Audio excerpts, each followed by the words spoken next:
Hello friends. तो चलिए छायावाद की अगली सीरीज़ शुरू करते हैं, रिवीजन करते हैं, टाइम वेस्ट नहीं करेंगे। इसके पहले के वीडियो अगर आप देखना चाहते हैं तो प्लेलिस्ट में जाके देख सकते हैं। तो वियोगी होगा पहला कवि, आहा से उपजा होगा गान, पंक्तियाँ पंत की हैं, धूल की ढेरी में अनजान छिपे हैं मेरे मधुमय गान, पंत की पंक्तियाँ हैं। सुंदर विश्वासों से ही बनता रे सुखमय जीवन पंत, सुख दुख के मधुर मिलन से वह जीवन हो परिपूर्ण, फिर घन में ओझल हो शश, फिर शश में शश से ओझल हो घन, पंत की पंक्तियाँ हैं। ताजमहल के संदर्भ में यह पंक्तियाँ किसकी हैं? हाय मृत्यु का ऐसा अमर अपार्थिव पूजन, ये पंत की पंक्तियाँ हैं। निराला की काव्य प्रतिभा को बहु स्पर्शनीय किस आलोचक ने कहा? तो आचार्य रामचंद्र शुक्ल ने कहा। किस कवि के छंदों को आलोचकों द्वारा रबर छंद, केचुआ छंद कहकर उपहास किया गया? तो निराला के छंदों को। निराला कृत तुलसीदास को आचार्य रामचंद्र शुक्ल ने अंतर्मुखी प्रबंध काव्य माना। अंतर्मुख प्रबंध काव्य। छायावादी कहे जाने वाले कवियों में महादेवी जी ही रहस्यवाद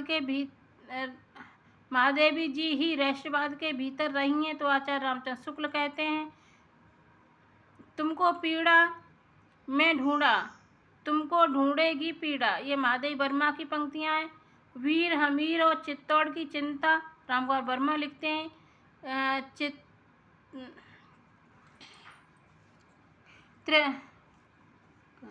त्रिधारा काव्य संग्रह में किन कवियों की रचना संकलित हैं? सुभद्रा कुमारी चौहान की रचना संकलित हैं। चौहान, केशव प्रसाद पाठक, माखनलाल चतुर्वेदी, इन लोगों की कविताएं संकलित हैं त्रिधारा। खय्याम की मधुशाला में उमर खय्याम की कविताओं का अंग्रेजी के प्रसिद्ध कवि फिट्जेराल्ड कृत अंग्रेजी अनुवाद के आधार पर अनुवाद किस कवि ने किया? तो बच्चन सिंह ने किया। तेरा हार, एकांत संगीत, मधुशाला, मधुबाला और निशा निमंत्रण, ये हरिवंश राय बच्चन की काव्य संग्रह है। दिनकर की पहली रचना प्रणभंग, ये प्रबंध काव्य है। नूरजहां प्रबंध काव्य, सरस सुमन, कुसुम कुंज, वंशी ध्वन और बनश्री किसकी काव्य कृतियाँ? तो ठाकुर गुरुभक्त सिंह की हैं। तक्षशिला, मानसी, रामा और विसर्जन आदि कृतियाँ उदय शंकर भट्ट की हैं। माखनलाल चतुर्वेदी को किस कृति पर साहित्य अकादमी पुरस्कार से सम्मानित किया गया? तो हेमतरंगड़ी पर किया गया। छायावाद का सामान्यतः अर्थ हुआ प्रस्तुत के स्थान पर उसकी व्यंजना करने वाली छाया के रूप में अप्रस्तुत का कथन, आचार्य रामचंद्र शुक्ल। छायावाद शब्द के दो अर्थ हैं, पहला रहस्यवाद और दूसरा काव्य शैली या पद्धति विशेष या प्रतीक शैली। किस आलोचक ने माना? तो आचार्य रामचंद्र शुक्ल ने माना। छायावाद का केवल पहला अर्थात मूल अर्थ रहस्यवाद लेकर तो हिंदी काव्य क्षेत्र में चलने वाली श्री महादेवी वर्मा ही हैं। पंत, प्रसाद, निराला इत्यादि और सब काव्य प्रतीक, पद्धति या चित्रभाषा शैली की दृष्टि से ही छायावादी कहलाए, यह कथन आचार्य रामचंद्र शुक्ल का है। अंग्रेजी के रोमांटिसिज्म के लिए हिंदी में स्वच्छंदवाद शब्द किस आलोचक ने चलाया? तो आचार्य रामचंद्र शुक्ल ने चलाया।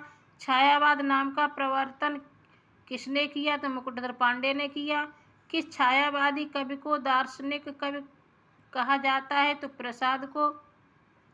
प्रसाद की प्रथम छायावादी कविता प्रथम प्रभात 1918 झरना में संकलित है। छायावाद की बृहत्त्रयी में कौन कौन कवि हैं? तो प्रसाद, पंत, निराला हैं। छायावाद के ब्रह्मा, विष्णु और शिव माने जाते हैं। तो ब्रह्मा प्रसाद को माना जाता है, विष्णु पंत और शिव निराला हैं। प्रसाद की प्रथम छायावादी कविता प्रथम प्रभात किन दो संकलनों में संकलित है? तो कानन कुसुम और झरना। कामायनी में किस दर्शन की प्रधानता है? तो शैवागम दर्शन की प्रधानता है। आधुनिक युग की मीरा महादेवी वर्मा को कहा जाता है। प्रकृति के सुकुमार कवि पंत कहे जाते हैं। छायावादी कवियों में महाप्राण कहलाते हैं निराला, पंत और बच्चन की सम्मिलित रचनाओं का संग्रह खादी के फूल। कामायनी में मनु का पुत्र कुमार किसका प्रतीक है? तो मानव का।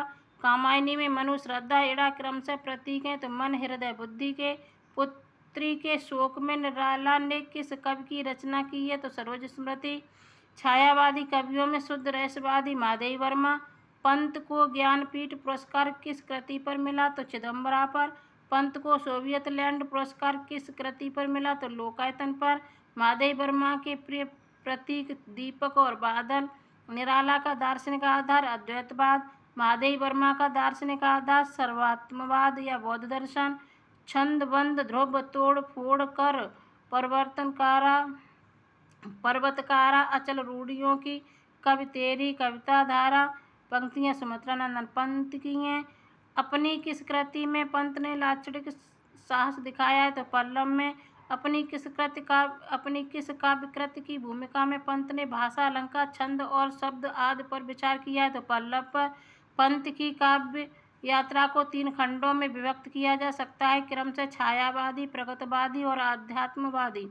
मुक्त करो नारी को, मानव चिरबंदनी नारी को, युग की बर कारा से जनित सखी प्यारी को। ये पंक्तियां सुमित्रा नंदन पंत जी की हैं। महादेवी वर्मा को शेक्सपियर पुरस्कार किस काव्य कृति के लिए मिला? तो नीरजा के लिए मिला। हाला शब्द को बच्चन ने किस प्रतीक के रूप में प्रयुक्त किया है? तो ये व्यवस्था विरोध के प्रवर्तक के रूप में प्रस्तुत किया है। छायावाद की काल अवधि कितनी है? तो 1920 से 1936 या 1918 से 1936 मानी जाती है। छायावाद का वास्तविक आरंभ किस कृति से माना जाता है? तो प्रसाद द्वारा रचित आंसू काव्य संग्रह से माना जाता है। प्राणार्पण नाम से गणेश शंकर विद्यार्थी के बलिदान पर लिखे गए काव्यखंड के रचयिता बालकृष्ण शर्मा नवीन है। माखनलाल चतुर्वेदी की प्रथम रचना किस पत्रिका में प्रकाशित हुई थी? तो रसिक मित्र में हुई थी। कामायनी का उद्देश्य आनंदवाद की स्थापना करना है। निराला की सर्वप्रथम कविता जूही की कली को किस संपादक ने तिरस्कार पूर्वक लौटा दिया था? तो महादेवी वर्मा ने लौटा दिया, महावीर प्रसाद द्विवेदी ने लौटा दिया था। महादेवी को किस कृति पर ज्ञानपीठ पुरस्कार मिला? तो यामा पे मिला। कौन छायावादी कवि अरविंद दर्शन से प्रभावित हैं? तो पंत। अपनी वेदना को मधुमेह पीड़ा किस कवयित्री ने कहा? तो महादेवी वर्मा ने। सुमित्रा नंदन पंत काव्य कला और जीवन दर्शन पुस्तक किसने लिखी? तो शची रानी गुरुटू ने लिखी। प्रसाद के किस कृति को छायावाद की प्रथम प्रयोगशाला कहा गया? तो झरना को कहा गया। इस करुणा कलित हृदय में अब विकल रागिनी बजती, क्यों हाहाकार स्वरों में वेदना असीम गरजती। इन पंक्तियों से प्रसाद ने अपनी किस कृति का आरंभ किया? तो आंसू का किया। निराला की बहुचर्चित व्यंग्य प्रधान कविता कुकुरमुत्ता है। छायावाद को मधुचर्या आचार्य रामचंद्र शुक्ल ने कहा। मैं कृतार्थ हूँ देव तृणों के लग दोने में, तुम मेरी आत्मा का पावक करती धारण। ये पंक्तियां सुमित्रा नंदन पंत की हैं। परमात्मा की छाया आत्मा में पड़ने लगी और आत्मा की छाया परमात्मा में, यही छायावाद है। यह कथन डॉक्टर रामकुमार वर्मा का है। छायावाद स्थूल के प्रति सूक्ष्म का विद्रोह नहीं रहा, वरन थोती नैतिकता, रूढ़वाद और सामंती साम्राज्यवादी बंधनों के प्रति विद्रोह रहा। ये रामविलास शर्मा। छाया भारतीय दृष्टि से अनुभूत और अभिव्यक्ति की भंगिमा पर अधिक निर्भर करती है। तो प्रसाद की हैं ये पंक्तियां। प्रसादकृत स्मृति काव्य आंसू। छायावाद काव्य न रहकर केवल अलंकृत संगीत बन गया। तो पंत। सृष्टि के बाह्य कार्य पर इतना लिखा जा चुका था कि मनुष्य का हृदय अभिव्यक्ति के लिए रो उठा। छंद में चित्रित उन मानव अनुभूतियों का नाम छाया उपयुक्त ही था और मुझे तो आज भी उपयुक्त ही लगता है। यह कथन महादेवी वर्मा का है। छायावाद को सांस्कृतिक नवजागरण से संबंध किस आलोचक ने माना? तो नंद दुलारे वाजपेयी ने माना। पाखंड प्रतिषेध किसकी स्फुट रचनाओं का संग्रह? तो आचार्य रामचंद्र शुक्ल की रचनाओं का संग्रह है। चंचला स्नान कर आवे चंद्रिका पर्व में जैसी उस पावन तन की शोभा आलोक मधुर थी, ऐसी पंक्तियां प्रसाद की हैं। अपने किस काव्य संग्रह की भूमिका में निराला ने छंद की मुक्त की बात कही है? तो परिमल में। देखते नहीं मेरे पास एक कवि की बाणी, कलाकार के हाथ, पहलवान की छाती और फिलासफर के पैर, यह कथन निराला जी का है। मयूर ब्याल पूंछ से जड़े हुए हैं निराला। निराला के साथ साथ किस प्रसिद्ध स्वतंत्रता सेनानी की 1997 में जन्म शती मनाई जाती है? तो सुभाष चंद्र बोस की मनाई जाती है। पगली हाँ संभाल ले, कैसे छूट पड़ा तेरा आंचल, देख बिखरती है मणिराजी, अरी उठा बेसुध चंचल, ये जयशंकर प्रसाद की पंक्तियाँ थीं। मनुष्य की मुक्ति कर्म के बंधन से छुटकारा पाना और कविता का मुक्त छंदों के शासन से अलग हो जाना है, माधवी वर्मा कहती हैं।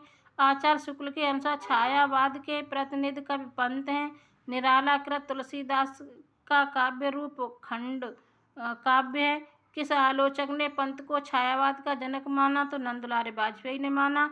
कामायनी को मानव चेतना के विकास का महाकाव्य डॉक्टर नगेंद्र ने माना। कामायनी को फैंटेसी मुक्तिबोध कहते हैं।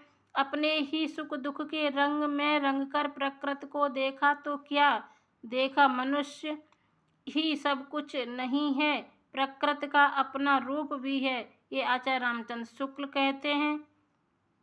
1927 में छायावाद की छानबीन शीर्षक लेख कृष्णदेव प्रसाद गौड़ लिखते हैं। छायावाद को स्वच्छंदतावाद से भिन्न और रहस्यवाद को छायावाद का पर्याय, ये आचार्य रामचंद्र शुक्ल कहते हैं। अभिव्यंजना का नूतन विधान को छायावाद का प्रमुख लक्षण आचार्य रामचंद्र शुक्ल ने माना। जब वेदना के आधार पर स्वानुभूतिमयी अभिव्यक्ति होने लगी तब हिंदी में उसे छायावाद नाम से अभिव्यक्त किया गया, ये जयशंकर प्रसाद का कथन है। उसकी यानी कि छायावाद की मुख्य प्रेरणा धार्मिक न होकर मानवीय और सांस्कृतिक है। उसे हम 20वीं शताब्दी की मानवीय प्रकृति की प्रतिक्रिया भी कह सकते हैं। तो ये छायावाद के संदर्भ में नंदलाल वाजपेयी कहते हैं। तो फ्रेंड्स, अगर वीडियो पसंद आया हो तो लाइक करें, शेयर करें, कमेंट में ज़रूर बताएं। चैनल को सब्सक्राइब कर लें सभी लोग। धन्यवाद।